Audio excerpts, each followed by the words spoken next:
En plein cœur de Bombay, le quartier historique de Dhobi Ghat. Ici, depuis plus d'un siècle, dans des centaines de lavoirs, une armée de blanchisseurs nettoie des montagnes de linge venant de toute la ville. Des centaines de milliers de vêtements sont frappés, tordus, essorés uniquement à la force des bras. Tout le corps vous fait mal quand vous tournez vos mains comme ça. Et puis nous devons rester dans l'eau 8 à 10 heures par jour, c'est dur. Des blanchisseurs comme Prem travaillent et vivent à Dhobi Ghat depuis des générations.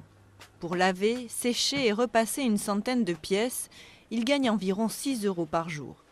Mais le progrès et la technologie pourraient mettre fin à cette tradition.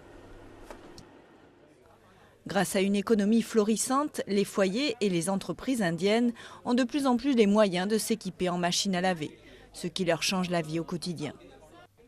Quand vous envoyez votre linge à laver, vous devez d'abord le compter, puis être à la maison pour le donner et le récupérer. Si vous n'êtes pas là, vous ne le récupérez pas.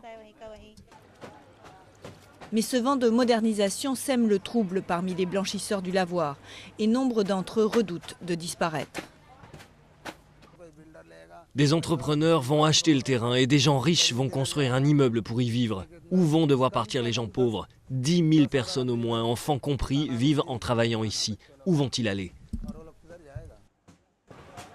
Pour Prem, la réponse est nulle part. Son père a vécu et est mort ici après avoir travaillé 60 ans dans les lavoirs à se casser le dos. Le futur de Prem était tout tracé, mais aujourd'hui, il a bien conscience qu'il ne pourra pas se battre contre la modernisation de son pays.